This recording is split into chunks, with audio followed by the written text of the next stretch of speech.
Janë arrestu 3 persona, për shkak se njëri ka arritur që të largohet nga vendi dhe kemi pasur në kërkim deri disa muaj pasi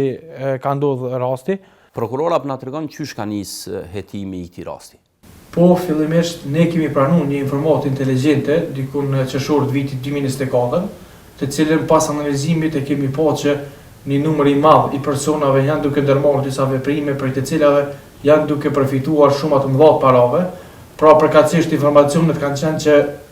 janë ke shpërdor kartelat bankare të shtetasve të huaj, kryesisht nga shtetet e Amerikës,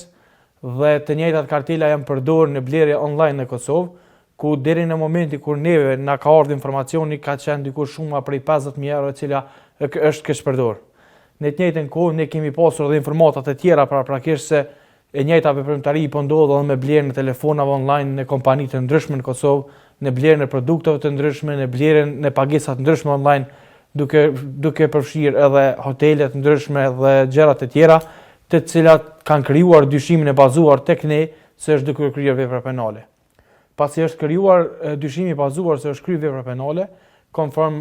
kodit procedurës penale, ne menjëherë kemi kërkuar nga gjykata lëshimin e urdhrit për përgjimin e telekomunikimeve dhe gjatë zhvillimit të tyre masave ka rezultuar dhe kemi arritur me identifikuar disa persona të cilët kanë qenë duke i përdorur numrat, e të cilët numra kanë qenë në emër të personave të ndryshëm, pra jo të personave të cilët janë marrë me këtë veprimtari, mirë po të njëjtit kanë shfrytzuar këtë metodë në mënyrë që të largojnë sa më shumë dyshimet nga ta, mirë po duke zhvilluar planin operativ cilin e kemi përpiluar së bashku me hetuesit e krimeve kibernetike, të cilët kanë bërë një punë të jashtëzakonshme në drejtim të identifikimit të këtyre personave, kemi arritur me identifikuar dhe me lokalizuar së paku 4 persona të cilët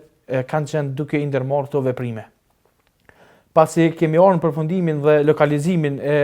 shtëpive të tyre, kemi kërkuar nga gjykata që të lëshojë një urdhër për kontroll, ku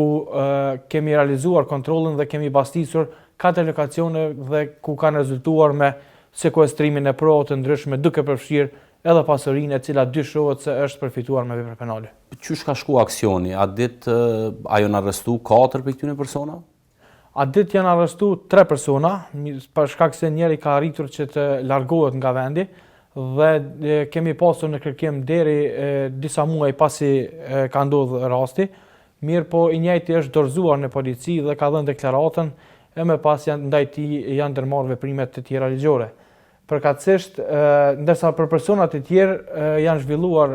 hetimet dhe janë zgjeruar hetimet në drejtim të veprave të tjera penale, duke përfshirë në atë se të njëjtit kanë pasur në posedim edhe pajisje për klonimin e kartelave, do të thotë dhënat e kartelave bankare të cilat i kanë siguruar nga shtetet e huaja, përkatësisht kartelat bankare nga të qytetarëve amerikanë, i kanë vendosur në kartela në Kosovë dhe të njëjtat i kanë frymëzuar për pagesa online. Kjo do të thotë ka qenë skema të cilën e kanë përdorur. Aktualisht 2 persona vazhdojnë që ndojnë masën e parapërgjimit dhe shumë shpejt pritet që të ndërmerret edhe kurorëzimi i hetimeve dhe të ngritet akti akuzues. Çka konkretisht kanë bërë këta përveç që i kanë klonu këto kartelat? Çysh kanë bërë këta me pas dhonat e shtetasve amerikanë? A dini çysh kanë bërë me shku deri ato dhona?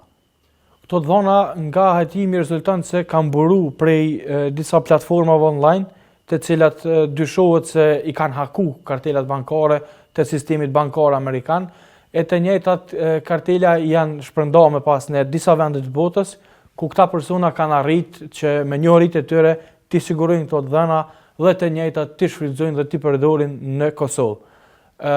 Hetimi deri me tani ka treguar se janë bëhet fjalë për rreth gjysmë milioni euro, të cilat janë kesh përdor në këtë formë ose janë tentuar të bëhen pagesa të ndryshme. Aktualisht gjatë hetimeve në cilësitë prokurorit kam lëshuar rreth 18 autorizime për njësinë e krimeve kibernetike, ku të njëjtit kanë dalë në terren dhe janë duke intervistuar dëshmitar dhe kompaninë të cilat janë kryer këto pagesa, sepse do të thotë që janë diku 18 biznese të ndryshme të cilët këta persona kanë bërë pagesa online dhe kanë marrë produkte të ndryshme e të cilat i kanë shfrytzuar më pas, i kanë shitur apo çfarëdo forme tjetër dhe kanë arritur në përfitimin personal. Çfarë profili kanë këta persona? A janë profil që kanë pas të kaluar me kriminale më herët, janë marrë me këtë veprimtari, a është e lehtë me thy kartela bankare? Nga hetimi i cili ka rezultuar deri me tani, ka dalë që nuk është se janë recidivist të veprave penale, përkatësisht njëri prej tyre ka një të kaluar kriminale, ka disa raste të cilat është i dyshuar e për të cilat edhe është dënuar, ndërkast të tjerët për herë të parë kanë kryer veprën penale, për çka është interesante se si të njëjtit kanë arritur që përmes veprimeve të tyre të përfitojnë një jetë luksoze, do të thotë të njëjtit me këto veprime kanë jetuar në luks, duke paguar edhe për shërbime hoteliere, duke shkuar dhe duke paguar suite dhoma në hotelet të ndryshme në Kosovë, njëkohësisht duke blerë pajisje të shtrenjta të cilat më pas i kanë shitur dhe i kanë konvertuar në vetura të ndryshme të cilat vetë se i kemi sekuestruar dhe me urdhër gjykatës të njëjta deri në përfundim shqyrtimi gjyqësor janë të ngrira deri në vendimin final. A janë sekuestruar vetura të shtrenjta? Po, deri më tani janë vlera e sekuestruar është mbi 100.000 euro. Mirë po janë duke zhvilluar dhe veprimet e tjera në mënyrë që të arrihet deri në përfundimin e konstatimit të dëmit të saktë i cili është shkaktuar për personat të cilët kanë pësuar dëm në këtë rast, ku deri më tani sipas llogaritjeve në këto raste janë mbi 500.000 euro të cilat janë tentuar të përdoren, të keq përdoren përkatësisht, dhe ndërsa shuma e realizuar e përfituar është diku mbi 100.000 euro. A keni pas ankesa prej viktimave, a janë lajmëruar dikun, a e din ata që paret e tyre janë shku në Kosovë? Fillimisht rasti ka nisur pasi janë paraqitur ankesat. Përkatësisht janë disa shtete të huaja të cilat kanë paraqitur informacionet, shqetësimet e tyre se kartelat bankare të shtetave të tyre po keq përdoren në Kosovë. Më pas këto informacione janë mbartur në njësinë për krimet kibernetike në Kosovë, të cilët i kanë analizuar dhe kanë konstatuar ekzistimin e dyshimit të arsyeshëm se po kryhet vepra penale. Ndërkast pasi kemi siguruar të njëjtat nga krimet kibernetike, të njëjtat i kemi krahasuar edhe me disa pagesa online të cilat janë bërë, e mbi bazën e cilave ka rezultuar se ato pagesa, ato kartela kanë qenë të shtetit amerikan. E më pas e kemi krijuar dyshimin e bazuar se këta persona nuk kanë bërë pagesa me para të veta, mirë po të njëjtat i kanë kryer duke përdorur kartelat e huaja bankare. Kush i ka bërë ankesat? A i kanë bërë viktimat vetë, a kanë ndodhur për shkak të mënyra për rrugëve